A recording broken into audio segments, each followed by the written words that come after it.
Promote a culture of inclusion, supercharge your communication, and unleash the full potential of your teams and leaders with the Inclusive Handbook collection from the Diversity Movement.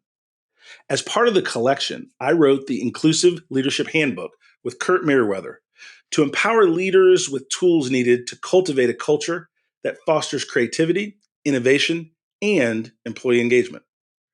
Through strategies, exercises, and self-reflection, leaders at all levels can enhance their effectiveness. Learn more at thediversitymovement.com/store. Use code HOL at checkout for 25% of your first order. DEI budgets are under attack, but the goals haven't changed. Whether you're looking to increase your DEI knowledge, expand your market reach, or gain a competitive advantage in business, we have the solution. TDM Library is your single source for expert-curated DEI resources, strategies, and solutions, all designed to help you transform your workplace culture and be a more effective contributor. For $9.99 per month, you get access to our searchable subscription-based digital library. There, you'll find articles, practical how-to guidebooks, podcasts, award-winning microvideos, and more than 700 Q&As, designed to help DEI practitioners, thought leaders, and executives create a more inclusive workplace. Whether you prefer to listen, watch, or read, we have the resources for you. TDM Library goes beyond the basics to dive deep into topics such as inclusive language, the business case for DEI, talent acquisition, and C-suite engagement. For less than the price of a sandwich, you get access to our library of more than 1,000 pieces of original, expert-curated DEI content. Join today and get your first 30 days free. Get your library card now at tdmlibrary.thediversitymovement.com.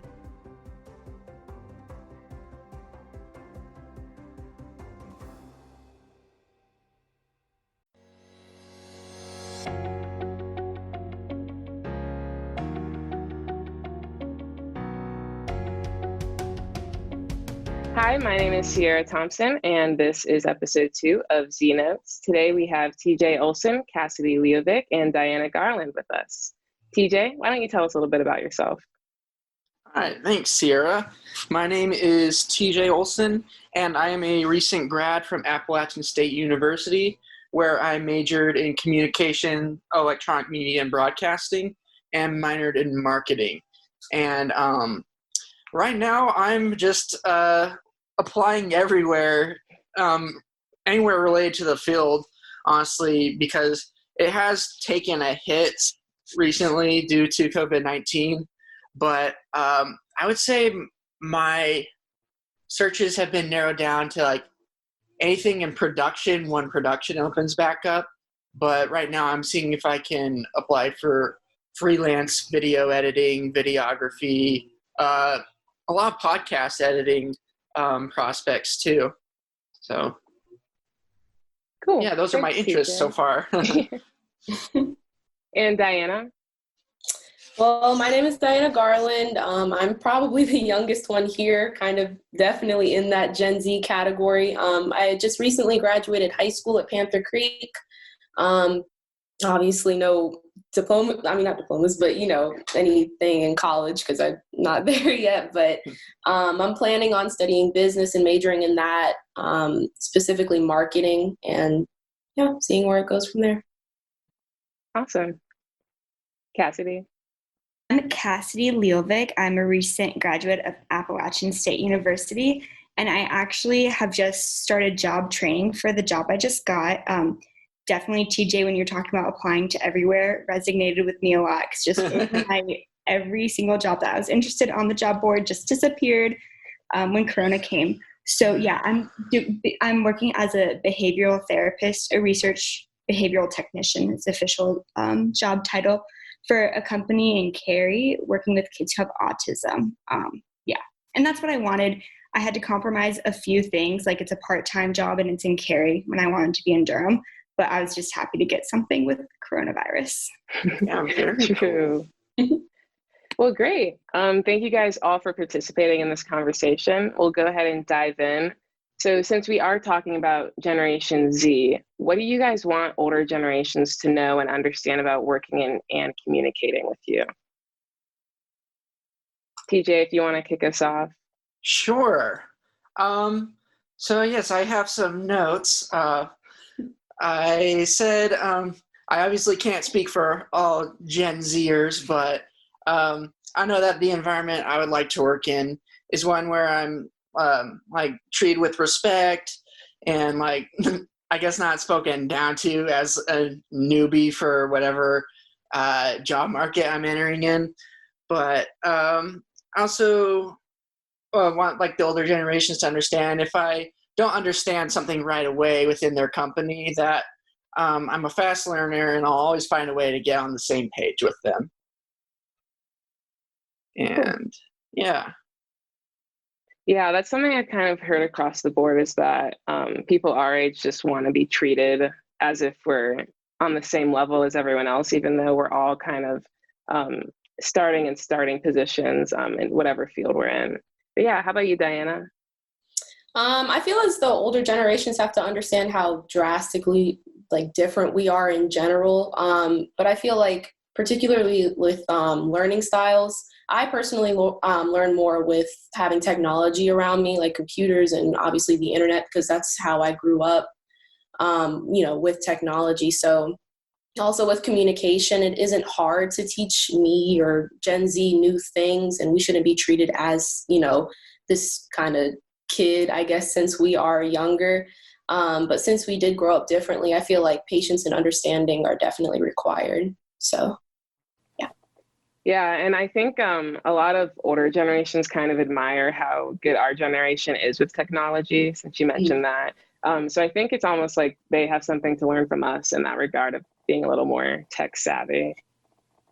I agree. How about you, Cassidy? Yeah, so I wrote down, I have some notes as well. I think that I really like things to be in writing. So if there's a deadline or something like that, like I would just love it if my company communicates with me, like just having that stuff so I can go back and reference it. But then also like in person, it's important for me that my employers act intentional and make sure that they're like speaking in an inclusive way. Like I don't really want to be working for someone who is going to be having like microaggressions in their language to me. Like I don't like any like sexist or homophobic or racist jokes like while communication. I've had that happen before. So I just definitely know that type of communication does not fly with me. And like, it's one thing to be like casually talking to people and like making other jokes or like having a banter with someone. And like, I do like that, but just not when you're talking about minorities. Yeah, I think, and that's a really important thing to point out when you're picking out the certain kind of environment that you want to work in. It depends, like what kind of people do you want to work with and how do those people communicate and how sort of empathetic are they to the changing like standards of how to talk and communicate with each other. But cool, that kind of leads into my other question, Cassidy, because you're talking about sort of like, I guess you could call it like the culture of a company. But what do you guys, what kind of brands or companies do you guys admire? Like companies that are speaking in the correct way or in a PC way about minorities or representing things in a positive manner. Are there any companies that you guys really admire or always supporting, buying their products? Well, I'm honestly just basing it off of what I see myself viewing the most. So doesn't really have much to do with, I don't know, what the brands are representing. It's just something I've understood, like that I've watched a lot. So of course, I don't know, like the MCU. I love the Marvel Cinematic Universe. What else there? Like YouTube, Netflix, Spotify, and Apple. Pretty much any like streaming service because I'm a major movie buff, and those are the brands I see myself using the most. Yeah, and TJ, is it important to you that those streaming services kind of have a diverse platform of different shows and different representation in those shows? Oh, absolutely. Like it now is like the most vital time to be to have like different diverse platforms to show their shows, because we've been seeing like a lot of progress with that lately, with like more Asian representation in the movie Crazy Rich Asians. But yeah, it's absolutely important, because I mean, there's just more stories to be told. Cool. Diana, Cassidy?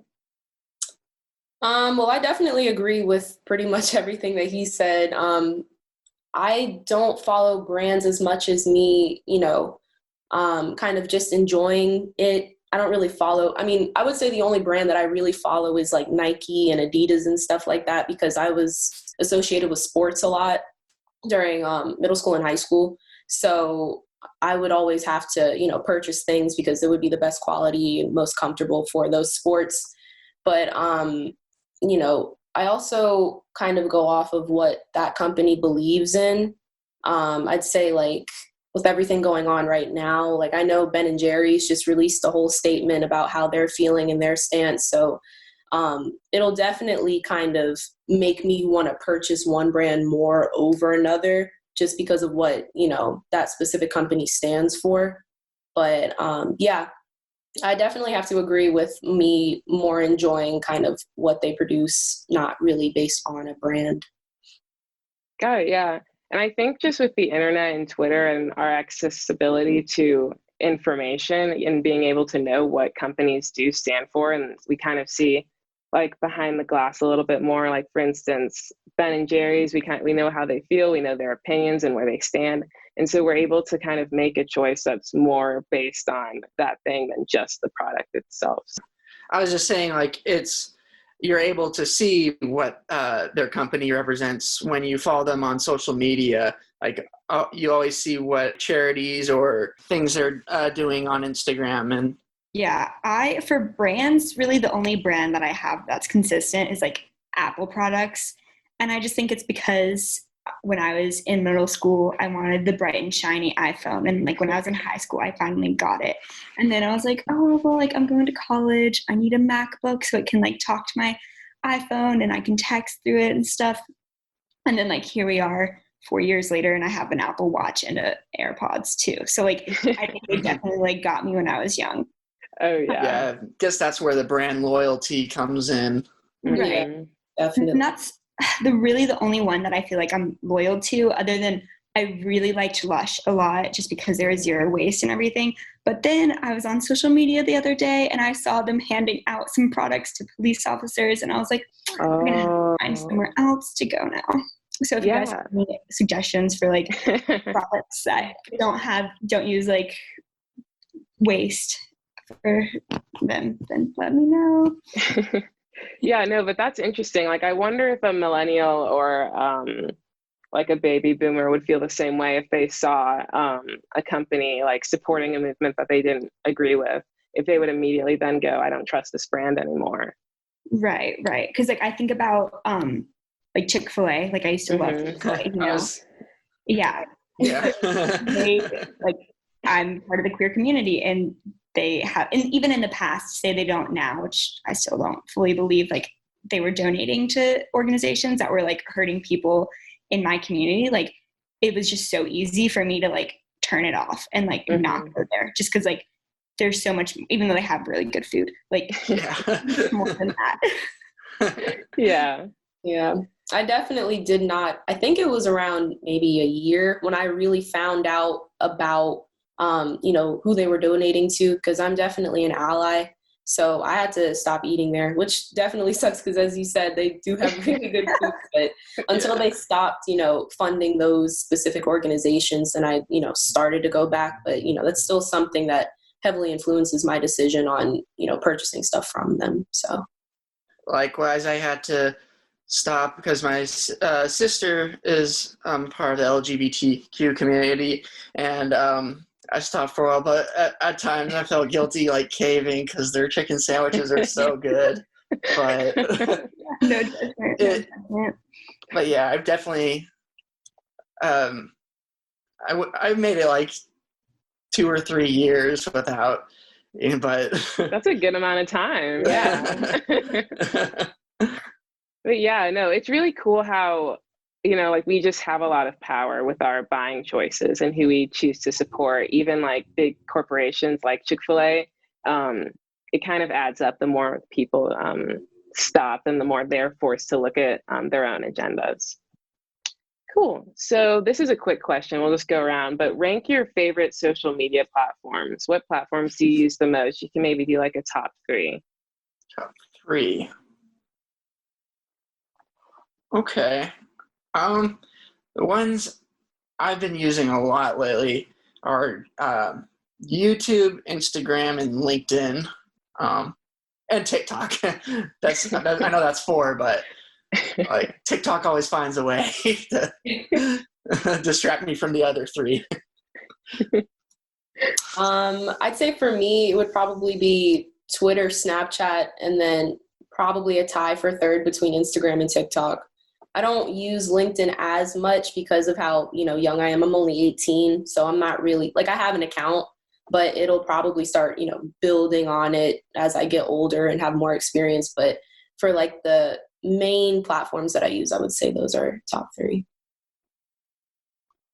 I would say I really only use Instagram, and then I have Facebook for my old relatives to see what I'm doing in my life, And then I also, okay, how about this? It'll be Instagram number 1. I had Twitter to follow all the Democratic nominees, when that was going on, just to kind of see where I wanted to go with that.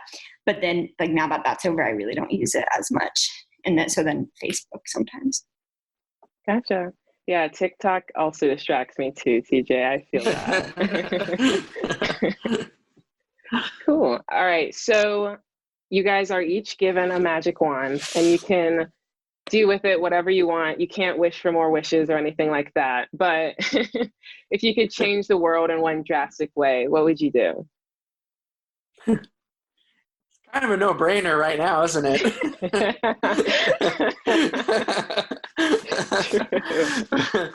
But yes, just racism, get rid of it. Mm-hmm. And Corona, end it. just 2020, just make sure it doesn't happen. But yeah, I would say, I guess on a more serious note, just if everybody could just be more empathetic to one another, just try and see everybody's perspective and just communicate more with one another, because I think that's one of the important factors that can help for progress and change, is just being seeing yourself in other people's shoes and having dialogues about everything that's on your mind and that concerns you. That was beautiful. Yeah. Thank you.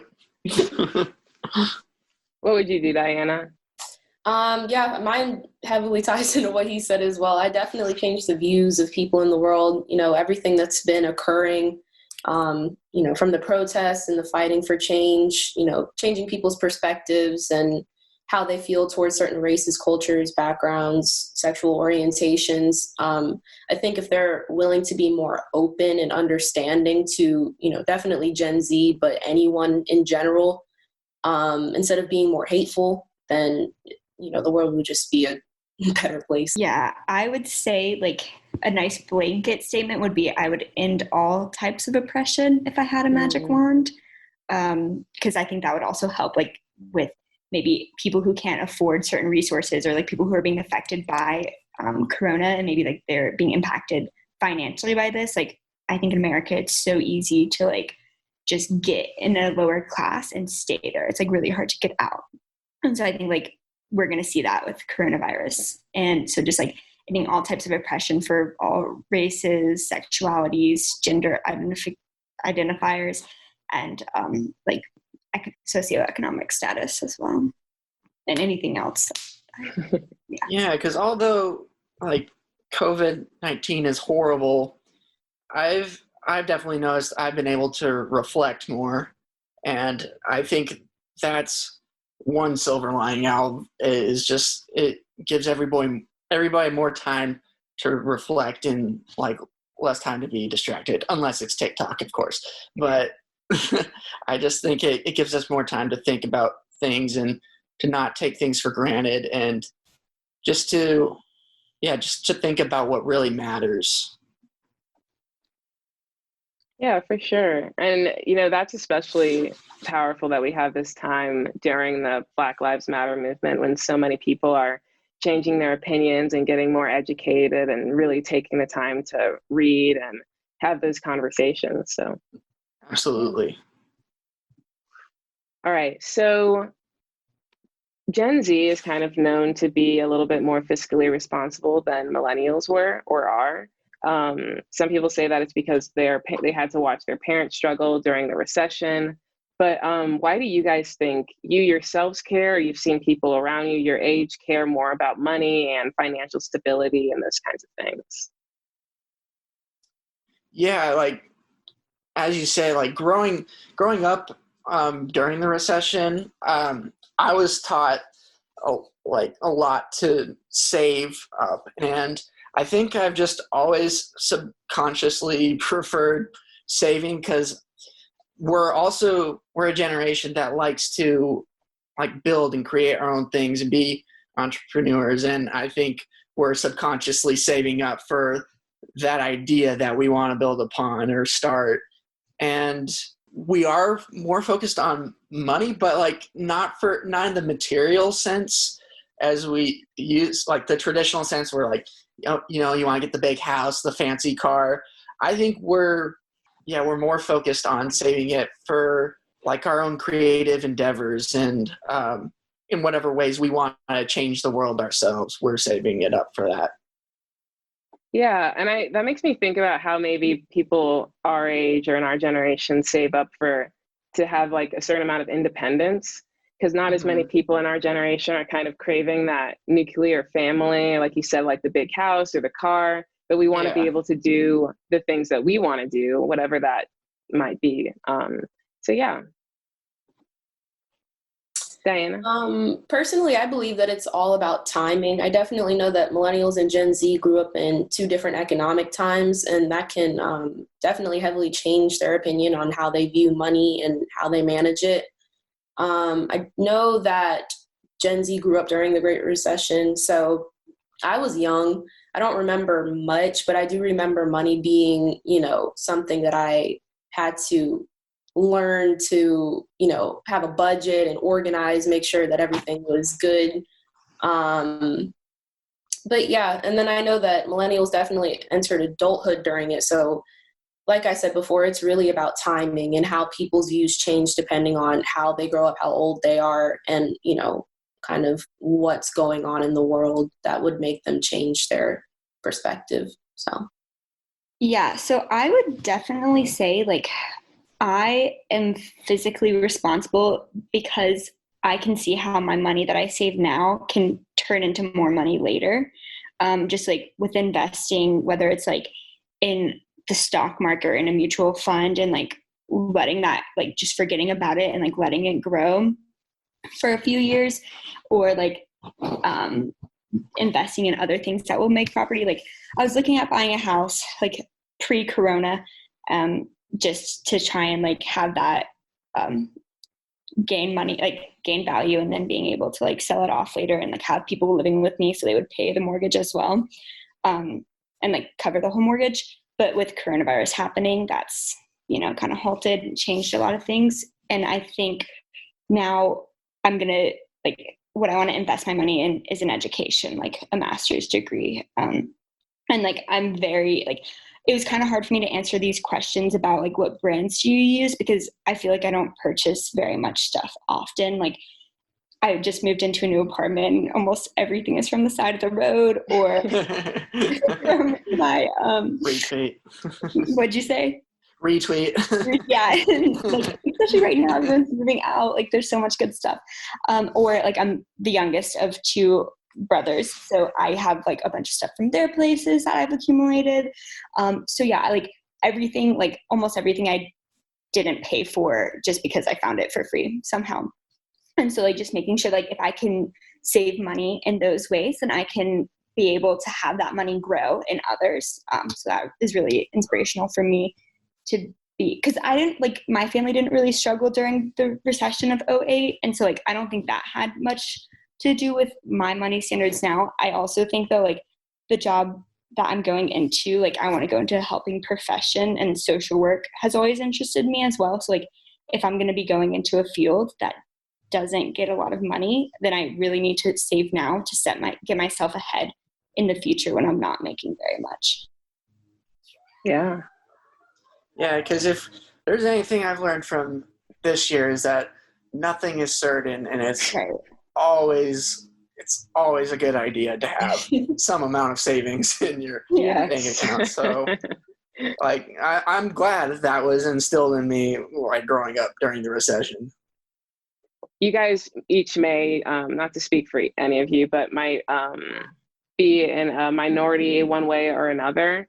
So if you want to speak to this in the way that you're not in that minority group, whether it be LGBT or if you're a person of color or a woman, for this next question.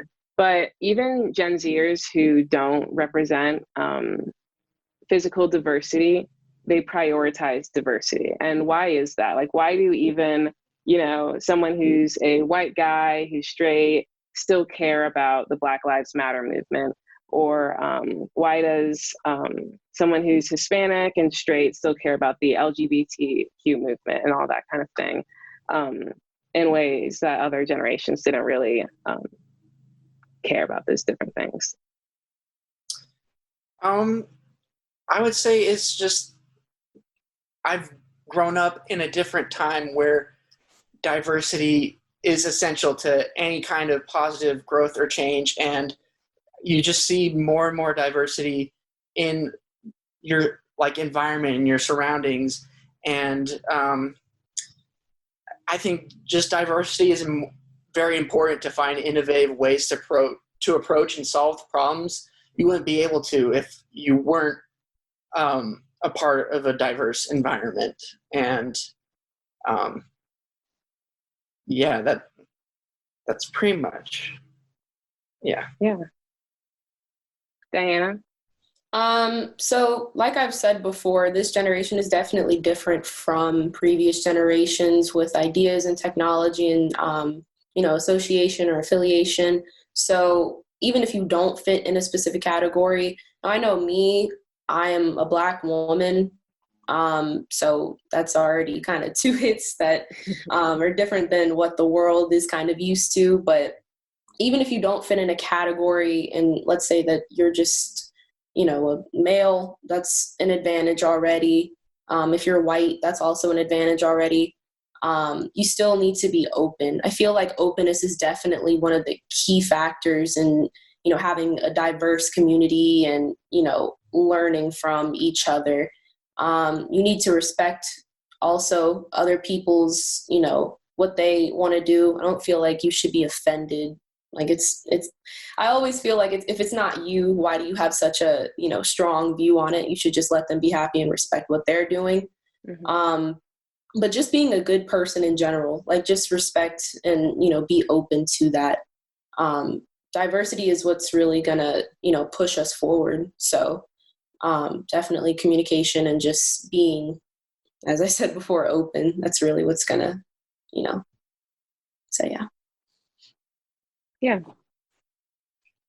Yeah, so I'd say, like, why maybe people who don't hold very many intersectionalities do really push for diversity is probably just because of empathy. Like TJ said that earlier, and I it's like, yes, empathy. Because like you maybe can walk through life and not have very many obstacles or things that will make it harder for you, but like you can see that and realize that and know that people of a different color, of a different orientation do have those struggles. And so like, what you have and what others don't. And so like being able to see that, I think, helps.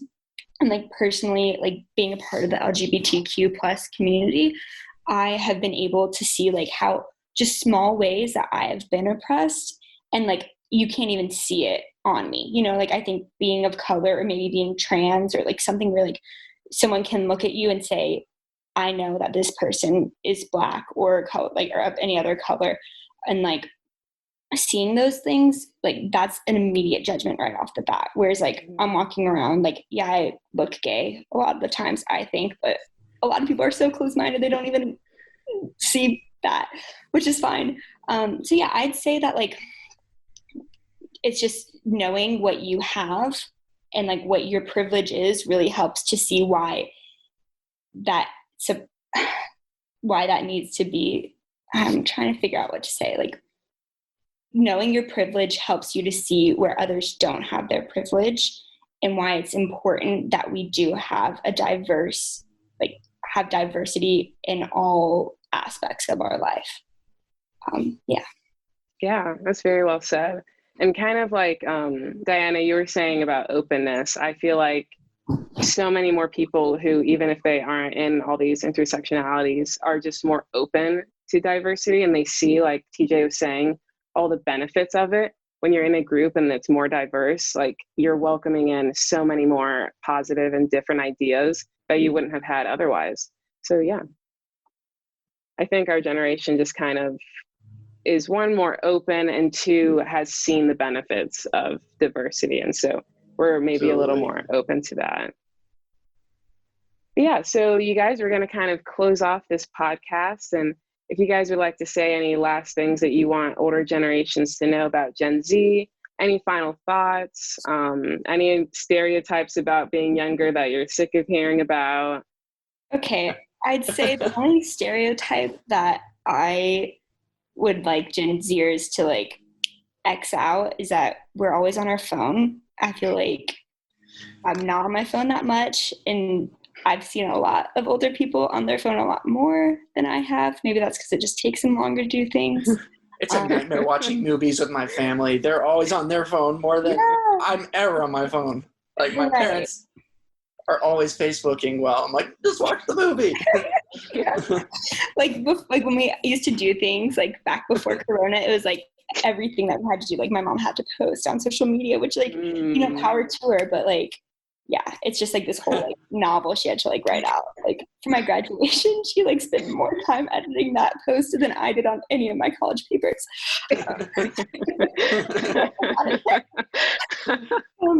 Yeah, I guess I don't really know what else to say other than like, we, especially going through like being born in 9/11 era, like around that, and like seeing the effects of that, like, because I very barely remember it, but like I think there's a lot of things that we were affected by having these older generations raise us after watching that.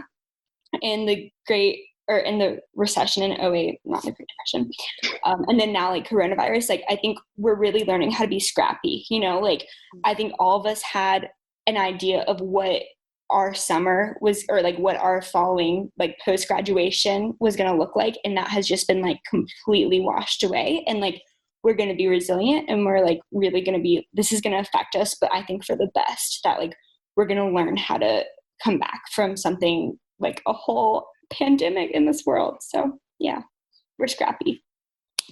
For sure. Yes. I definitely agree with that. I've seen many posts on kind of Gen Z or this generation being born, around the time 9/11 occurred and then graduating during a pandemic. So I've always thought that was interesting. And I definitely agree with, us being resilient and scrappy.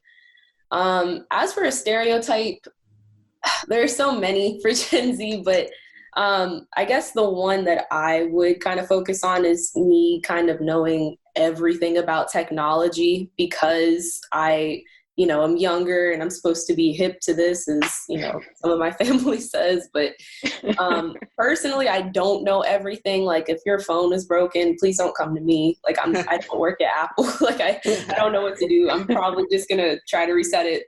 Like I don't know much, but yeah, I would try to cancel that stereotype. I know a decent amount because I'm on my phone and because it's kind of been exposed to me. But yeah, I'm not a tech whiz. Like I can't. So that's fair. I completely agree, Diana. I have a Twitter account, but I have no idea how to use it. I've had it for a year. I haven't touched it at all.